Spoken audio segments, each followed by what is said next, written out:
Pemirsa, debat keempat Pilpres 2024 akan diselenggarakan malam ini. Debat kali ini akan menampilkan ketiga calon wakil presiden, dan untuk pembahasan lebih lanjut kita akan bergabung bersama pengamat politik Universitas Diponegoro, Nur Hidayat Sardini atau Pak NHS. Pak NHS, selamat siang. Selamat siang, Mbak Valen. Apa kabar? Sehat? Sehat, Pak. Bapak sehat ya? Alhamdulillah. Pak NHS, nanti malam kita tahu ada tema yang berbeda akan dibahas lagi oleh tiga cawapres ini. Tema pembangunan berkelanjutan, sumber daya alam, lingkungan hidup, energi, pangan, agraria, masyarakat adat dan desa juga bakal dibahas nanti malam. Kalau di antara tiga cawapres yang akan berdebat adu gagasan nanti, kira-kira menurut Pak NHS, siapa yang akan paling unggul, Pak? Iya, kita lihat aja nanti deh, Mbak. Karena ada 8 isu ya, atau subtopik yang sangat menantang sesungguhnya ya. Yang pertama soal SDGs ya, atau pembangunan berkelanjutan, terus sumber daya alam SDA, lalu lingkungan hidup, kemudian energi, pangan, agraria, masyarakat adat, dan desa.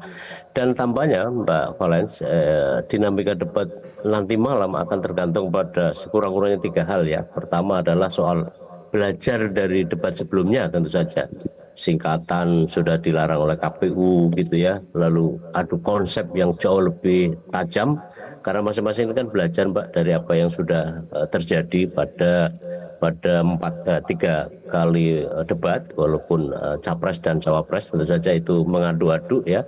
Kemudian yang kedua adalah ada sejumlah isu krusial, misalnya ya tadi yang sudah disampaikan ya, tentang karbon gitu.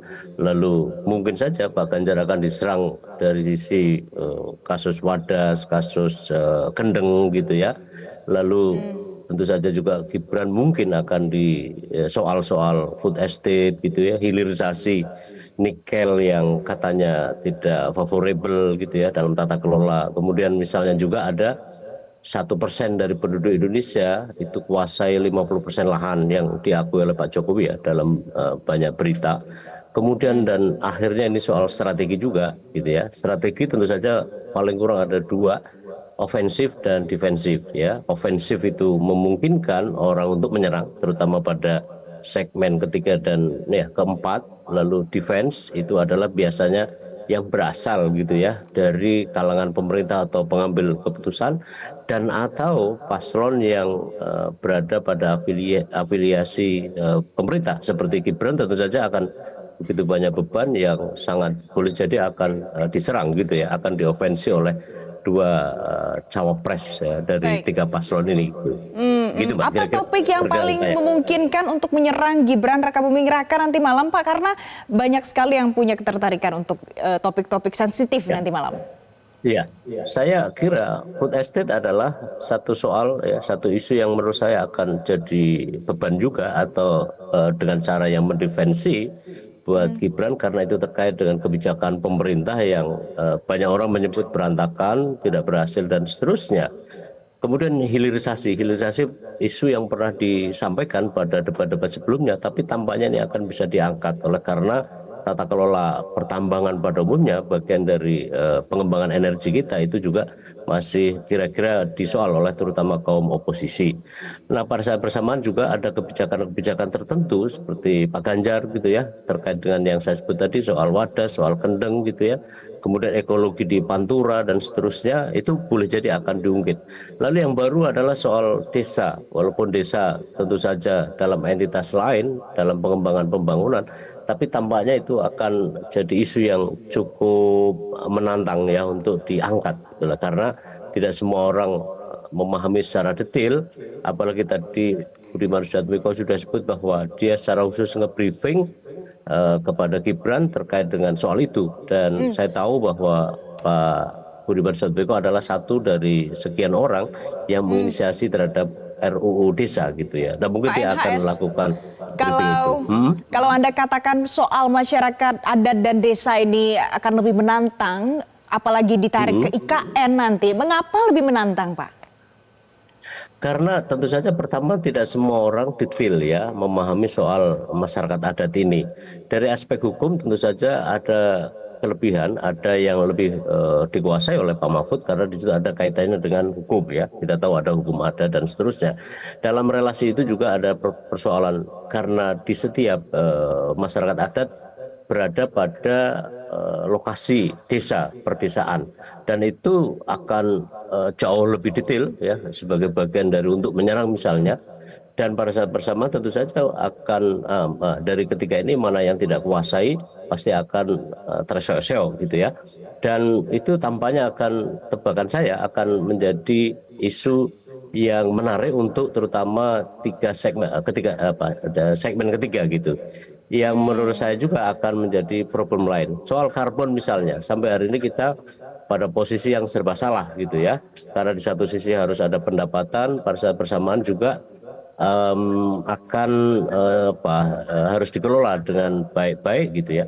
Lalu saya menduga juga bahwa pajak motor yang rencananya akan ditingkatkan oleh pemerintah, yang itu kalau kita tarik ya dalam konstruksi kerusakan lingkungan misalnya, sementara itu pada saat bersamaan itu membebani, itu juga dugaan saya atau akan diangkat sebagai isu untuk menyerang maupun mendefensi terhadap debat nanti malam. Saya rasa di situ Mbak Valen. Oke, jadi ada akan bahas soal carbon capture juga, soal kendaraan listrik juga, soal masalah lingkungan, polusi udara juga. Tapi Pak NHS, apa yang paling membuat anak muda akan terpikat kalau dalam pembahasan untuk debat nanti malam? Anak muda selalu akan berkait dengan dua hal ya. Pertama tentang keadaannya sekarang, gitu ya. Apakah kondisi sekarang memang mengakomodasi terhadap kepentingan mereka? Dan yang kedua, dan ini yang selalu dalam sejumlah misalnya Desa Anies gitu ya, maupun platform TikTok yang dia gunakan adalah soal masa depan, soal pekerjaan masa depan, kepastian akan masa depan baik bagi dirinya, bagi masyarakatnya, dan bagi bangsanya. Dan tampaknya itu kalau setiap kandidat tiga cawapres ini mampu meyakinkan kepada anak-anak muda, generasi Z dan generasi milenial akhir, tampaknya dia akan mampu memetik poin terhadap soal ini. Dan saya yakin jika itu mampu, ya saya rasa dia akan memperoleh keuntungan poin tadi itu.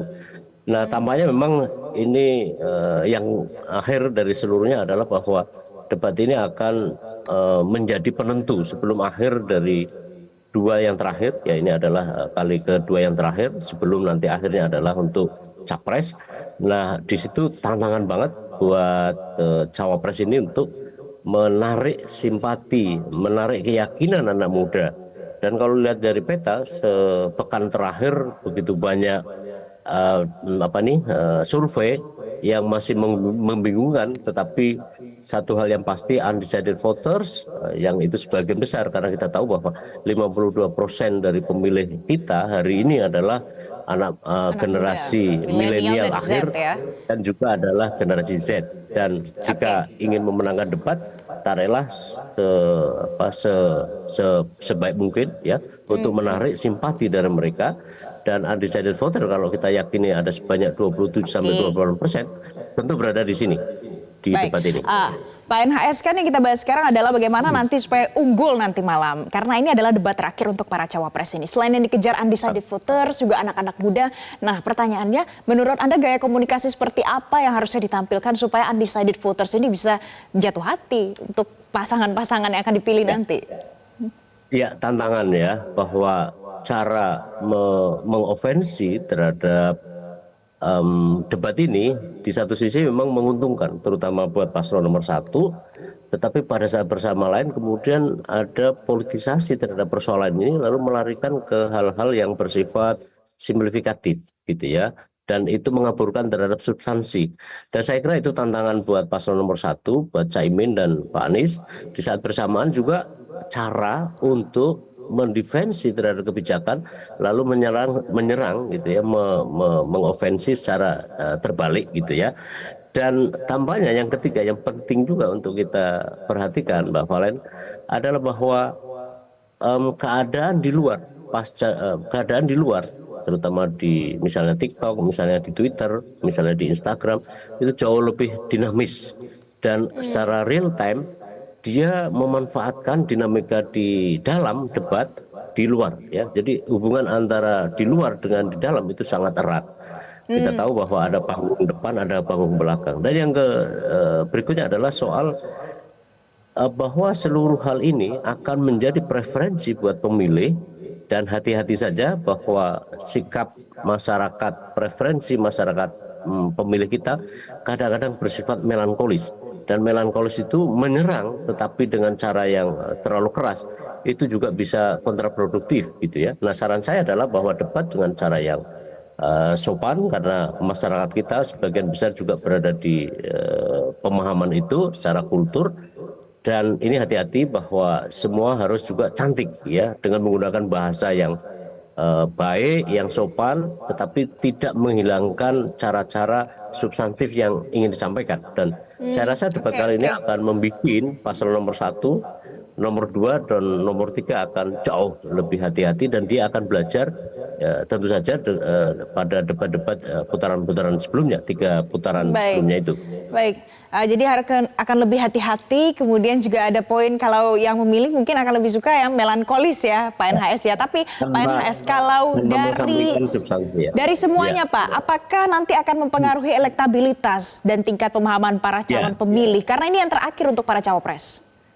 Benar, benar. Dan kalau kita lihat survei, hampir 10 survei dalam pekan ini, pada akhirnya memberi simpulan bahwa debat juga mempengaruhi gitu ya.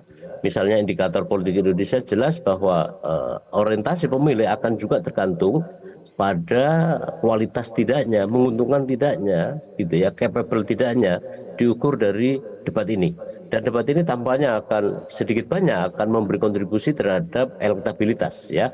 Memang harus kita, baru akan kita lihat pada 1-2 hari setelah itu, tetapi di situ sesungguhnya bahwa debat ini akan memberi kontribusi yang cukup besar buat elektabilitas setiap paslon gitu ya. Dan strategi yang tepat itu menjadi kunci dari seluruh hal, baik mimik, gestur gitu ya, lalu bahasa yang disampaikan, pesan yang diungkapkan, dan jangan lupa bahwa kualitasnya juga sangat ditentukan oleh tingkat penguasaan. Dan saya rasa beban terlalu besar tentu saja ada pada paslon nomor 2 saya kira. Nomor 1 dan nomor 3, apalagi Prof. Mahfud adalah orang yang kita akui punya kepakaran, sementara Caimin adalah politisi yang kita tahu sama-sama matang, dan di situ tampaknya ya, dugaan saya dia akan juga mengofensi terhadap 01. Baik. Dan karena ini akan menjadi sumbangan, maka setiap ucapan, setiap gaya tadi akan memberi poin kemenangan ya, paling tidak sebagai titik poin tadi itu. Baik, jadi saya kutip pernyataan Anda ya Pak NHS ya, yang berbeban berat nanti adalah di paslon 02, dan semua yang akan terjadi di debat nanti malam akan punya sumbangsi untuk elektabilitas tiap pasangan calon. Terima kasih gitu. Pak Nur Hidayat Sardini, pengamat politik Universitas Diponegoro, sudah bergabung bersama kami siang hari ini di Metro Siang. Jelajahi cara baru mendapatkan informasi. Download Metro TV Extend sekarang.